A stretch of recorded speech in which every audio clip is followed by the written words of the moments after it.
You brought up something that I think is a huge attribute to why you're successful and what it takes to be successful in anything, which is decision making and commitment to your decisions. Where I was listening to another podcast you were on, I think it was Elliot Marshall. And he's like, man, I had you on today. I asked you if you would come on later. You booked it in like 3 seconds. And for you, like you wrote to me about my neck, which you were so nice to do. I appreciate that.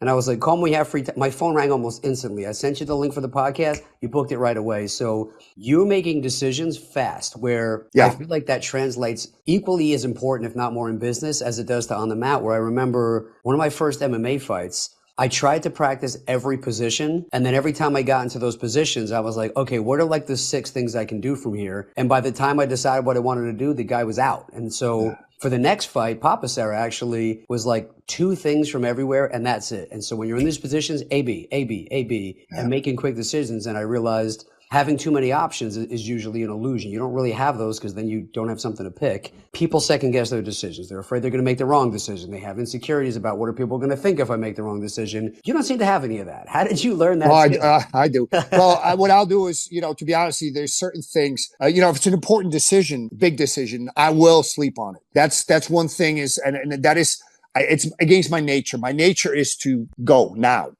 My nature is that, but big decisions, you do need to think on it. You need to sleep on them.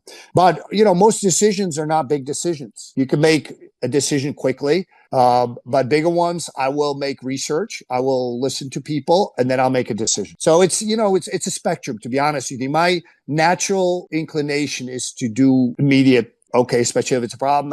But again, with bigger things, you do need to take the time and do need to sort of listen to, if there's 2 sides, to both sides, listen to, actually do research and see what's going on, especially when it concerns people, because you don't want to wrong somebody. Maybe on the surface things look bad, but if you start digging into it, maybe it was misrepresented. Maybe it was sort of, has been cured. The person has changed. There's things you need to consider. Once I make a decision, it's done. Unless, it turns out I was wrong, then I'll revisit. But that's not an issue a lot of times.